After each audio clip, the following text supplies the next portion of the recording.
Hello, future teachers. Welcome back to our channel and welcome back to another exam analysis video.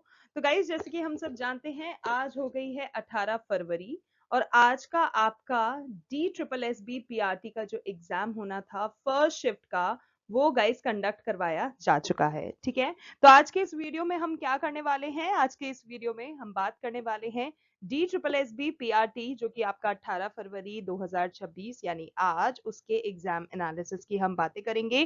Complete section wise मैं आपको break down देने वाली हूँ। जो भी चीजें हमें बच्चों के द्वारा स्टूडेंट्स का जो फीडबैक, रियल टाइम फीडबैक जो हमें मिला है सेंटर से, वो सारी ही चीजें मैंने जॉट डाउन करके आपके लिए वीडियो बनाया है। सो आई होप आपको वीडियो पसंद आए और इन्फॉर्मेटिव लगे। सो गाइस, DSSB का जो फुल फॉर्म होता है यानी कि Delhi subordinate services selection board. ठीक है, किसी भी एग्जाम की जब हम तैयारी करते हैं, it is a must for all of us to know कि भाई वो किस बोर्ड के द्वारा डायरेक्ट किया जाता है और मॉनिटर किया जाता है और उसकी जो भी चीजें होती हैं वो कौन हैंडल करता है। So as I just told you, DSSB यानी Delhi Delhi subordinate services selection board. ठीक है, ये क्या है? ये दिल्ली के जो गवर्नमेंट होते हैं, उनके जो डिपार्टमेंट्स होते हैं और जो भी जितने भी स्कूल्स होते हैं, उनके लिए ये बोर्ड जो होता है वो रिक्रूटमेंट कंडक्ट करता है। अब बात हमने DSSB की तो कर ली, what about PRT? What is this PRT? So PRT यानी कि प्राइमरी टीचर्स पोस्ट। ठीक है, जो टीचर्स की जो पोस्ट होती है उसके लिए ये पर्टिकुलर एग्जाम के थ्रू रिक्रूटमेंट किया जाता है, वैकेंसीज निकाली जाती हैं और फिर उन पोस्ट के लिए बच्चे अप्लाई करते हैं, एग्जाम में अपीयर होते हैं and then they clear the exam. If they do clear the exam तो वो इस बोर्ड के जरिए, इस रिक्रूटमेंट के जरिए, इस एग्जाम के जरिए दिल्ली के जितने भी डिपार्टमेंट्स हैं, जो भी स्कूल्स हैं, वहां पर टीचर की पोस्ट में सेलेक्ट होते हैं, जो कि कंप्लीटली दिल्ली के गवर्नमेंट स्कूल्स में क्लास 1 to क्लास 5। ठीक है, कौन सी क्लास से कौन सी क्लास तक? क्लास 1 से लेके क्लास 5 तक के जो भी बच्चे होते हैं उनको बेसिकली पढ़ाने के लिए होती है। ठीक है, ये जो एग्जाम है ये उन कैंडिडेट्स के लिए एक बहुत ही ज्यादा गोल्डन अपॉर्चुनिटी का काम करता है, जो कि टीचिंग फील्ड में अपना करियर बनाना चाहते हैं या फिर कहीं ना कहीं उनके दिमाग में है that somewhere there they want to pursue teaching job sooner और लेटर। ठीक है, तो उनके लिए ये बहुत अच्छी अपॉर्चुनिटी है। इस पर्टिकुलर एग्जाम को दीजिए, क्लियर करिए and mark your self among all of those other government teachers. Competition definitely high होता है। ठीक है, कंपटीशन हाई होगा ही, इतनी तगड़ी पोस्ट है, इतने अच्छे अच्छे पर्क्स हैं, तो कंपटीशन तो होगा ही होगा। इसीलिए जो पेपर का लेवल होता है उसको समझना गाइस कहीं ना कहीं बहुत ज्यादा इंपॉर्टेंट होता है। If you do not understand that तो उसमें थोड़ा सा प्रॉब्लम हो सकता है। सो प्लीज उस पर थोड़ा सा ध्यान दीजिए, पेपर के लेवल को समझिए, पेपर के पैटर्न को समझिए, अपनी प्रिपरेशन फिर उस तरह से करिए, क्योंकि ये बहुत जरूरी चीज है। स्पेशली जो अपकमिंग शिफ्ट्स के कैंडिडेट्स हैं उनके लिए मैं कहूंगी बहुत ज्यादा जरूरी है। और उनके लिए ये बहुत अच्छी बात भी है that they get to see such exam analysis video, जिसके थ्रू वो जान सकते हैं कि भाई एक्चुअल में पेपर कैसा आ रहा है, कहाँ उनकी प्रिपरेशन लैक कर रही है, कहाँ उनको और चीजों पे ध्यान देना है। सो ये सारी चीजों का जरूर से ध्यान रखना है। ठीक है guys, so that's about the thing. और इसके अलावा मैं बस यही कहना चाहती हूँ, अगर इस तरह की इन्फॉर्मेटिव वीडियोस और चाहिए और अगर आप चैनल पे नए आए हो तो चैनल को जरूर से सब्सक्राइब कर लेना, नोटिफिकेशन बेल आइकन को जरूर से हिट कर देना so that you never miss any update coming from us. ठीक है, that's all about the talking, that's all about the background. अब हम वो चीजें डिस्कस करेंगे जिसके लिए बेसिकली हम आज यहाँ पर आए हैं, which is the complete exam breakdown और कंप्लीट डिटेल्ड एग्जाम एनालिसिस आज के इस पेपर का। ठीक है, तो चलो जल्दी जल्दी से वीडियो को शुरू करते हैं। So guys, as I just told you कि एग्जाम के बारे में पता होने से ज्यादा इंपॉर्टेंट है कि आपको एग्जाम के पैटर्न का भी पता होना चाहिए। ऐसा नहीं है कि भाई आपको एग्जाम का ही पता है लेकिन उसके पैटर्न का नहीं पता है, तो कहीं ना कहीं आपकी कुछ चीजें आप लैक कर सकेंगे, कर सकते हो। There are chances, there would be chances. तो इसीलिए हम सबसे पहले डिस्कस कर लेते हैं इस DSSB PRT का जो एग्जाम है उसका पैटर्न बेसिकली रहता क्या है। ठीक है, तो गाइज टोटल क्वेश्चंस इसमें आपके 200 होते हैं, टोटल टाइम आपको 2 घंटे का दिया जाता है और इन 5-6 सेक्शंस में से चीजें पूछी जाती हैं जो कि आपको अच्छे से देनी है, उनके आंसर्स अच्छे से देने हैं, तभी आप कहीं ना कहीं सेलेक्ट हो पाएंगे। सो सेक्शंस कौन कौन से होते हैं देख लेते हैं। सबसे पहले आपका आता है जनरल अवेयरनेस, सेकेंडली आपका आता है जनरल इंटेलिजेंस, जिसमें आपका रीजनिंग टेस्ट किया जाता है। नंबर 3 पे आपका आता है न्यूमेरिकल एबिलिटी। नंबर 4 पे आता है आपका हिंदी लैंग्वेज। नंबर 5 पे आता है आपका इंग्लिश लैंग्वेज। और नंबर 6 पे आपके पास आता है teaching methodology. Basically teaching methodology और पेडागोजी में कुछ ऐसा यूनिक नहीं है, कुछ ऐसा अलग नहीं है, वही सारी चीजें होती हैं जो कि डेली लाइफस्टाइल से रिलेटेड होती है।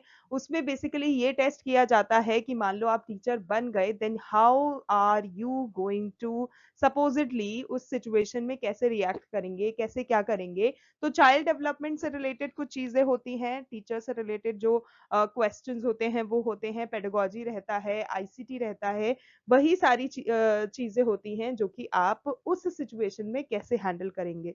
तो उसको करना बहुत ज्यादा डिफिकल्ट नहीं है, उसके लिए आपको सिर्फ और सिर्फ उसकी अंडरस्टैंडिंग चाहिए। आई वुड रादर सजेस्ट उसके लिए आपको बहुत ज्यादा कुछ पढ़ाई करने की भी जरूरत नहीं है। अगर थोड़ा सा फंडा और ये साइको वगैरह क्लियर है, आपकी बेसिक अंडरस्टैंडिंग क्लियर है, तो आप उसको आराम से कर लेंगे।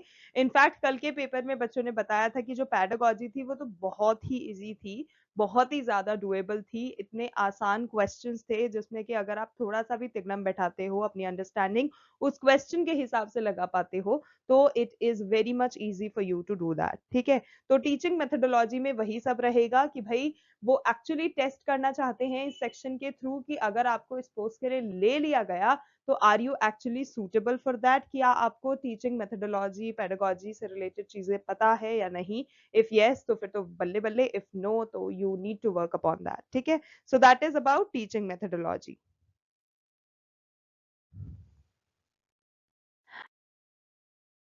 अब नेक्स्ट हम बात करते हैं ओवरऑल पेपर डिफिकल्टी लेवल कैसा रहा है आज का। सो गाइज स्टूडेंट्स के फीडबैक के हिसाब से आज के अगर हम लेवल की बात करें पूरे ही पेपर की, तो ओवरऑल वो रहा है कहीं ना कहीं मॉडरेट से स्लाइटली टफ की तरफ।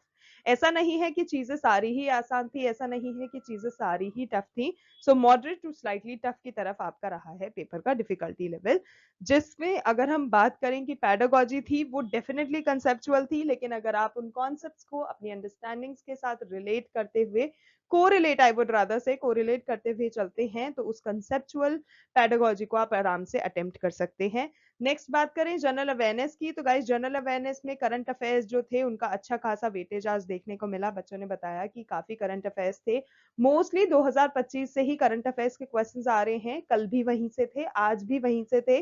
सो अगर आप बहुत कुछ ज्यादा प्रिपेयर नहीं कर सकते हो तो प्लीज 6-8 महीने, पिछले जो 6-8 महीने रहे हैं उनके जो करंट इवेंट्स रहे हैं, जो जो नेशनली इंटरनेशनली चीजें हुए हैं, एंड मोस्ट इम्पॉर्टेंटली जो दिल्ली में चीजें हुई हैं, जो दिल्ली में रिलेटेड करंट अफेयर्स हैं, उन पे थोड़ा सा नजर जमाए रखिएगा क्योंकि उनसे रिलेटेड क्वेश्चंस पूछे जा सकते हैं। नेक्स्ट है हिंदी ग्रामर, तो हिंदी ग्रामर पे फोकस आपका बहुत ज्यादा जरूरी है। मैथमेटिक्स में बेसिक सा ही लेवल का था, तो ऐसा कुछ नहीं है कि बहुत ज्यादा आपको ट्राई करना है, बहुत ज्यादा आपको वो करना है। मेंसुरेशन के कुछ क्वेश्चन है एडवांस में, और अरिथमेटिक में तो वही सब कुछ है आपका, simple interest, compound interest, profit and loss, and वो जो अपना होता है time in distance, time in work, ठीक है, ये स्पीड वगैरह, यही थोड़े बहुत चीजें हैं। क्योंकि मैथमेटिक्स है, कैलकुलेटिव डेफिनेटली नहीं, डेफिनेटली होगी, ऐसा नहीं होगा कि भाई आपने क्वेश्चन देखे आंसर टिक कर दिया। ठीक है, you need to take some time for calculation, तो इसीलिए अपनी स्पीड एंड एक्यूरेसी के साथ साथ अपने टाइम मैनेजमेंट का भी ध्यान रखना, जिससे कि आपका बाकी का सेक्शन ना छूटे। क्योंकि अगर मैथमेटिक्स टाइमली निकाल लिया तो पैडागोजी भी टाइम से कर ही लोगे। क्योंकि ऐसा सामने आया था कल, बच्चों के फीडबैक के थ्रू पता चला था कि उनका 2-4 क्वेश्चन पैडागोजी के रह गए, या फिर थोड़ा सा उनका पेपर छूट गया, just because they were completely drowned by this calculation जो मैथ्स में नीडेड थी। तो प्लीज उस पर थोड़ा सा ध्यान रखिएगा, अपनी स्पीड एंड एक्यूरेसी को थोड़ा सा बढ़ाइएगा। बाकी सब कुछ बेसिक है। अगर आपने इनफैक्ट एनसीईआरटी लेवल की चीजें भी आपको अच्छे से आती हैं, आपको सारे वो फॉर्मूलाज क्लियर हैं, तो फॉर्मूलाज बेस्ड चीजें आप आराम से कर लेंगे। नेक्स्ट आता है इंग्लिश का। इंग्लिश इजी थी, डेफिनेटली मैनेजेबल रही है आज की। तो बच्चों ने बताया कि बहुत ज्यादा भसड़ क्रिएट नहीं करा कि भाई पैसेज ऐसा आ गया कि बस निकल ही नहीं रहा है, या फिर कुछ वोकैब इतनी तगड़ी आ गई। It was all doable. So overall जो पेपर था आज का आपका बैलेंस रहा है, लेकिन पैडागोजी ने क्योंकि डिफिकल्टी मेंटेन करी है थोड़ी सी, वहां पे बच्चों की जो अंडरस्टैंडिंग लैक कर रही थी, वहां पे आपको ध्यान देने की जरूरत है। सो अब गाइज ओवरऑल डिफिकल्टी लेवल देख लिया, अब हम देखते हैं सेक्शन वाइज डिफिकल्टी लेवल कैसा रहा। सेक्शन वाइज पूरा एग्जाम एनालिसिस अब मैं आपको प्रेजेंट करती हूँ, जिसमें सबसे पहले we will be looking forward to general awareness का जो सेक्शन आया था। सो गाइज जनरल अवेयरनेस के सेक्शन की डिफिकल्टी लेवल की बात करूं तो मॉडरेट लेवल का आज का आपका पेपर आया है। टॉपिक्स की अगर हम बात करें कि कौन कौन से टॉपिक्स पूछे गए हैं, तो गाइज करंट अफेयर्स डेफिनेटली बहुत एक इंपॉर्टेंट टॉपिक है। पिछले 6-8 महीने के करंट अफेयर्स जरूर से ध्यान से पढ़ लेना। दिल्ली रिलेटेड गवर्नमेंट स्कीम्स और आई वुड से इंडिया में ही जितनी भी सेंट्रल और स्टेट लेवल पे गवर्नमेंट स्कीम्स आती हैं वो बहुत ज्यादा जरूरी हैं, बट स्पेसिफिकली क्योंकि दिल्ली गवर्नमेंट का एग्जाम है तो दिल्ली गवर्नमेंट स्कीम्स पे थोड़ा सा ध्यान देना है। Next we have Indian polity, जिसके आपको ध्यान देना है। हिस्ट्री हुआ, ज्योग्राफी हुआ, और एजुकेशन रिलेटेड जितनी भी पॉलिसी होती है, जैसे कि मोस्ट रीसेंट इज एनईईपी 2020 की जो पॉलिसी है, उससे रिलेटेड जितनी भी इंपॉर्टेंट चीजें हैं वो आप जरूर से पढ़ लेना, बिकॉज एजुकेशन का अगर पेपर है तो एजुकेशन रिलेटेड चीजें आपको आनी ही चाहिए। अब हम फीडबैक की अगर बात करें कि बच्चों ने बताया कि आज का उनका इस जनरल अवेयरनेस को लेकर क्या कहना है, तो guys Delhi specific questions noticeable थे आज के पेपर में। एजुकेशन पॉलिसी और एजुकेशन स्कीम्स जो होती हैं या फिर गवर्नमेंट स्कीम्स जो होती हैं उस पर काफी ज्यादा फोकस था, उससे रिलेटेड काफी क्वेश्चंस पूछे गए। सो गुड अटेम्प्ट्स की अगर मैं बात करूं for this particular shift for this particular section, तो आप 13 से 17 उम्मीद लगा सकते हैं। नेक्स्ट अब हम बात कर लेते हैं रीजनिंग की। तो गाइज रीजनिंग का जो डिफिकल्टी लेवल रहा है वो आपका इजी टू मॉडरेट रहा है। ऐसे टॉपिक्स जो कि पूछे गए हैं और पूछे जाएंगे डेफिनेटली, उसमें आपका एनालॉजी, कोडिंग डिकोडिंग सीरीज, जिसमें आपका नंबर सीरीज, अल्फाबेट सीरीज हुआ, ब्लड रिलेशन हुआ, सिलोजिज्म हुआ, सिटिंग अरेंजमेंट जो कि काफी ज्यादा इंपॉर्टेंट होता है, ठीक है, ये सारी ऐसी चीजें हैं। और डायरेक्शन के जो क्वेश्चंस होते हैं, राउंड सिटिंग वाले जो क्वेश्चंस होते हैं, ये काफी ज्यादा इंपॉर्टेंट है, इससे रिलेटेड चीजें पूछी जाती हैं।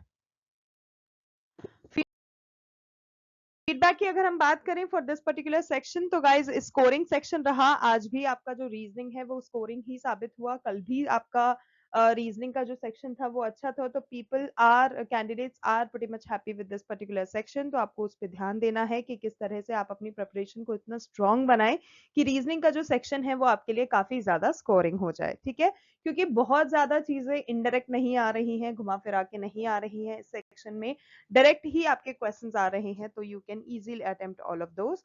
गुड अटेम्प्ट्स की अगर मैं बात करूं तो guys 17 to 21 for this particular section for today. Next अब हम देखते हैं न्यूमेरिकल एबिलिटी की चीजें कैसे क्या रही हैं। सो गाइस इसका डिफिकल्टी लेवल जो है वो इजी ही रहा है, आसान ही रहा है, जिसमें टॉपिक्स की अगर हम बात करें, so percentage, ratio, average, profit and loss, time in work, simplification, वही सारी चीजें जो कि मैंने आपको वीडियो के शुरू में ही बता दी थी जो कि पूछी गई हैं। फीडबैक की हम बात करें कि बच्चों ने क्या फीडबैक दिया अपना इस सेक्शन को लेकर, तो गाइज उन्होंने बताया कि बेसिक से ही अरिथमेटिक के बेस्ड क्वेश्चंस थे, लेकिन स्पीड काफी ज्यादा इंपॉर्टेंट है, तो उस चीज पे आपको ध्यान देना है। और गुड अटेम्प्ट्स की अगर हम बात करें for this particular section for today, तो 16 to 20। Next we have Hindi language. So guys ये हमारा सेक्शन नंबर 4 जो कि हिंदी लैंग्वेज का रहा है, ये आज थोड़ा सा मॉडरेट लेवल का रहा है। आसान नहीं कह सकते, थोड़ी सी चीजें थी जिसमें आपको मतलब चाहिए, प्रिपरेशन चाहिए, ठीक है। कौन से इंपॉर्टेंट टॉपिक्स हैं, तो गाइज व्याकरण से आपका संधि, समास, विलोम, पर्यायवाची हो गया।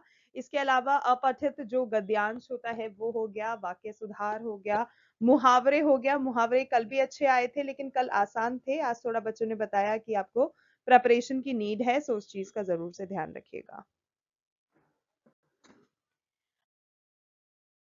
आज हिंदी के लिए बच्चों का जो फीडबैक मिला वो यही था कि ग्रामर डोमिनेंट सेक्शन था, तो उस पर थोड़ा सा ध्यान दीजिए।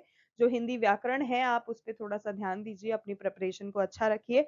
अगर पहले से ही अच्छी है तो आपके लिए तो बहुत ही अच्छी बात है, क्योंकि मेजोरिटी ऑफ द क्वेश्चंस जो थे उनमें ग्रामर जो थी वो डोमिनेंस पर थी। गुड अटेम्प्ट्स की अगर मैं बात करूं तो 15 से 19।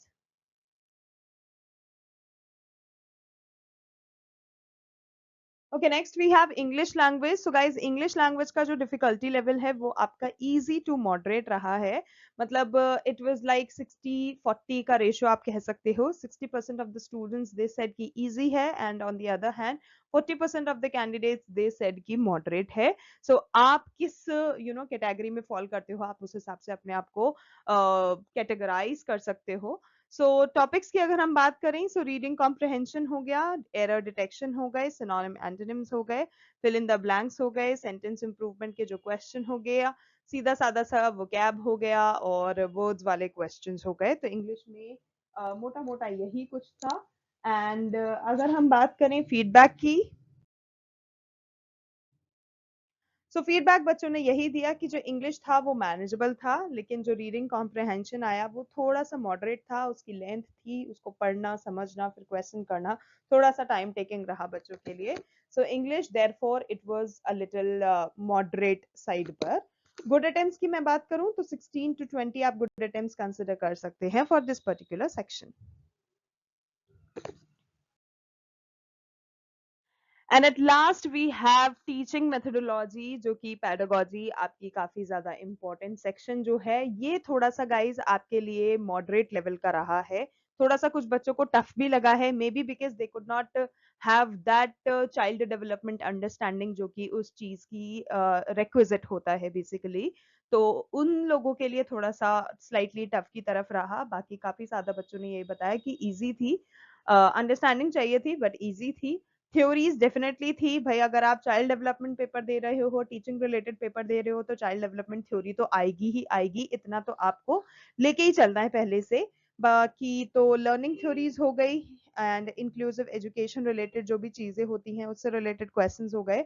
नेप 2020 काफी इंपॉर्टेंट है when it comes to DSSB PRT, ठीक है, this makes a huge difference in your preparation altogether. Classroom management, definitely classroom management से तो क्वेश्चन आने ही थे, we were all expecting it. और ब्लूम्स टैक्सोनॉमी तो है ही, ये काफी इंपॉर्टेंट टॉपिक है इस पर्टिकुलर सेक्शन का। तो फीडबैक की अगर हम बात करें तो गाइस बच्चों ने यही बताया कि कंसेप्चुअल थी चीजें, सिचुएशन बेस्ड क्वेश्चंस ज्यादा थे, लेकिन ऐसे बच्चे जिन्होंने अंडरस्टैंडिंग दिखाई और उनकी प्रिपरेशन उस चीज को लेके थी, so they did a really good job in that. बाकी तो बीएड के और जो सीटेट के कैंडिडेट्स होते हैं, जो कि बीएड और सीटेट प्रिपेयर्ड कैंडिडेट्स होते हैं, उनको काफी एडवांटेज मिला होगा इस पर्टिकुलर सेक्शन के लिए, क्योंकि उनके लिए चीजें काफी फेमिलियर होती है while you are preparing for B.Ed also and C.Tet also। तो इस तरह के जो पैडागोजी रिलेटेड चीजें होती हैं ये आपको उसमें भी देखने को मिलती हैं, इस तरह की अंडरस्टैंडिंग उसमें भी रिक्वायर्ड होती है। सो B.Ed एंड C.Tet के जो बच्चे थे उनको डेफिनेटली एडवांटेज मिला होगा। एंड नेक्स्ट गुड अटेम्प्ट्स अगर मैं बात करूं इस पर्टिकुलर सेक्शन के, तो somewhere there 17 to 22। Okay, so moving forward अब हम देख लेते हैं overall good attempt. So guys, overall good attempts की अगर मैं बात करूं तो सेफ अटेम्प्ट्स का जो रेंज है वो आपका कहीं ना कहीं 95 to 110 क्वेश्चंस की तरफ जाएगा। सो 95 to 110 अगर आप इस रेंज में आ रहे हो, then consider yourself safe and going forward to the next level. So अगर एक्यूरेसी आपकी स्ट्रांग है तो guys I would suggest 105 plus जितने भी अटेम्प्ट्स हैं वो स्ट्रॉन्ग स्कोर डेफिनेटली माना जा सकता है। So please do work upon your speed and accuracy, तो आपका काम आराम से हो जाएगा। And next we'll be talking about expected cut off trend. So guys देखो, पेपर जो है वो मॉडरेट टू स्लाइटली टफ का रहा है आज, ठीक है, जिसमें जो पैडागोजी रही है उसने थोड़ा सा डिफिकल्ट बनाया कुछ बच्चों के लिए, नॉट फॉर ऑल बट कुछ के लिए। मैथमेटिक्स और रीजनिंग जो रही है वो स्कोरिंग रही है। तो अगर मैं इन्हीं सब चीजों के ट्रेंड पे चलूं, इवन इंग्लिश और हिंदी को भी अगर लोगे तो कहीं ना कहीं ठीक ठाक ही था, बहुत ज्यादा डिफिकल्ट नहीं था, मॉडरेट था। तो अगर इस ट्रेंड के हिसाब से हम कट ऑफ की बात करें तो कट ऑफ जो है वो मॉडरेट रेंज में रह सकता है। एंड बाकी तो फाइनल जो रिजल्ट होगा वो तो नॉर्मलाइजेशन के बाद ही क्लियर अप होगा, अभी तो we can not comment on that. लेकिन एज ऑफ नाउ जो मैंने आपको सेफ जोन बताया है कि अगर आप एक्यूरेसी के साथ 105 प्लस अटेम्प्ट्स भी हैं आपके, then you are definitely in the safe zone, ठीक है। बाकी तो नॉर्मलाइजेशन आने दो, कौन सी शिफ्ट कैसी रही है, उसके नंबर वंबर एड अप होने दो, फिर देखते हैं कैसी चीजें क्या चलती हैं। Okay, so guys upcoming shifts वाले जरूर से सुन लो। आपको क्या करना है, आपको सबसे पहले पैडागोजी और चाइल्ड डेवलपमेंट जो है उसको अच्छे से रिवाइज कर लेना है, क्योंकि ये नहीं करोगे तो बात नहीं बनेगी। फिर वही है, पेपर टफे टफे बोलोगे, तो प्लीज उसको थोड़ा सा ध्यान में दो। दिल्ली की जो जीके है, ठीक है, दिल्ली की जो जीके है, दिल्ली से रिलेटेड जितनी भी स्कीम्स हैं, जो भी यहाँ पे योजनाएं गवर्नमेंट लेकर आती है, यहाँ की जो स्टेट गवर्नमेंट है, अब तो रेखा गुप्ता जी हैं, जो जो भी वो दिल्ली के भले के लिए कर रही हैं या फिर जो भी चेंजेस वो ला रही हैं, उस पर जरूर से नजर बनाए रखना। And yes please, I do not want a war here in my comment section about ये बीजेपी और ये सब कुछ, तो प्लीज उस चीज को अवॉइड करना। एंड जरूर से जो भी चीजें से मेरा मतलब है कि दिल्ली में जो भी हो रहा है, चाहे वो कोई इवेंट ही क्यों नहीं हो रहा है, चाहे वो अपना G20 हुआ था या कुछ भी, अब जो अपकमिंग जो भी इवेंट्स हुए, कॉन्फ्रेंसेस हुए, मीटिंग्स हुए, ये सब कुछ होने होंगे, तो उस पर जरूर से नजर बनाए रखना। एजुकेशन रिलेटेड जो यहाँ पे स्कीम्स आती हैं, गवर्नमेंट जो लेकर आती है, उसको जरूर से प्रिपेयर करना, क्योंकि वहां से क्वेश्चन आने के डेफिनेटली चांसेस हैं। बाकी हिंदी की ग्रामर को स्ट्रॉन्ग करना है, और डेफिनेटली प्रीवियस ईयर के क्वेश्चंस हैं, जो मॉक टेस्ट प्रैक्टिस पेपर होते हैं, वो करने हैं, क्योंकि वो करोगे तो स्पीड एंड एक्यूरेसी कहीं ना कहीं बढ़ेगी, और वो बढ़ गई तो आपको टाइम मैनेज करना भी आ जाएगा, एंड टाइम मैनेजमेंट अच्छे से कर लिया तो आपका पेपर कहीं नहीं छूटने वाला, आप आराम से अपने मेन पेपर को कर पाएंगे, ठीक है, क्योंकि इट इज अ मस्ट जब आप इस तरह के कॉम्पिटेटिव एग्जाम में बैठते हो कि आपको टाइम मैनेजमेंट करना सीखना है, सो इट्स अ मस्ट, तो प्लीज उस पर फोकस करना। ठीक है गाइस, तो ये था हमारा DSSB PRT 18 फरवरी 2026 का एग्जाम एनालिसिस का कंप्लीट डिटेल्ड रिव्यू। ठीक है, अगर आपने एग्जाम दिया है तो आपने कितने अटेम्प्ट्स करे हैं, आपके लिए कौन सा सेक्शन टफ रहा है, आपको कौन सा सेक्शन आसान रहा है, पेडागोजी ने आपकी मतलब किस तरह से एजुकेशन को टेस्ट करा, आपको कैसा लगा एग्जाम देके, वो सारी चीजें कमेंट सेक्शन में जरूर बताइएगा। We would love to hear that from you. And इसके अलावा अगर वीडियो अच्छा लगा, हेल्पफुल लगा, तो प्लीज लाइक करें, सब्सक्राइब करें, एंड वीडियो को अपने यारों दोस्तों परिवारजनों सबके साथ शेयर कर देना। उनका भी थोड़ा भला हो जाएगा, उनको भी हेल्प मिलेगा, और हमको उनकी तरफ से दिए गए लाइक्स, शेयर, कमेंट्स, चैनल को सब्सक्रिप्शन, नोटिफिकेशन, बेल आइकन को हिट, ये सब कुछ मिलेगा तो हमें भी मोटिवेशन मिलेगा कि हम इस तरह की वीडियोस आपके लिए लाते रहें। ठीक है गाइस, सो यस इतना कर लेना, मिलते हैं नेक्स्ट अपडेट के साथ नेक्स्ट वीडियो में। All the very best to all our future teachers. ठीक है, आज के लिए बस इतना ही। Thank you so much for watching, thank you so much for your time.